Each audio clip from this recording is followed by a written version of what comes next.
Packers cricket क्लबच्या वतीनं आयोजित Packers premier league T20 cricket स्पर्धेत KSB 11 आणि सोलर हर्बो संघात सामना झाला। 20व्या षटकातील शेवटच्या चेंडूपर्यंत रंगलेल्या या रोमहर्षक सामन्यात अखेर सोलर हर्बो संघानं 4 धावांनी विजय मिळवत स्पर्धेच्या उपांत्य फेरीत प्रवेश केला।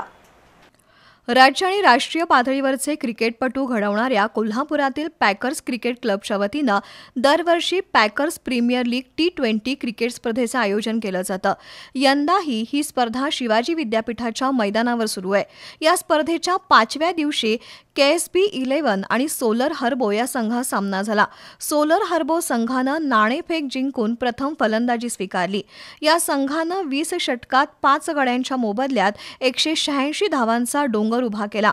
या धावांचा पाठलाग करताना KSB 11 संघानं 20 षटकात 5 गड्यांच्या मोबदल्यात 182 धावा केल्या।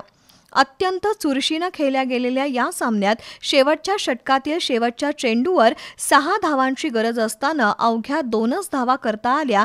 त्यामुळे सोलर हर्बो संघाला 4 धावांनी विजय मिळवता आला। या विजयानं सोलर हर्बो संघानं स्पर्धेच्या उपांत्य फेरीत प्रवेश केलाय। राजेश केळवकर यांच्या हस्ते विजेत्या संघाला 10,000 रुपये पारितोषिक देऊन गौरवण्यात आलंय। 18 एप्रिलला 4 संघात 2 उपांत्य सामने खेळवले जाणार आहेत। त्यातील विजेत्या 2 संघात 19 एप्रिलला दुपारी 1 वाजता अंतिम सामना खेळवला जाणार आहे।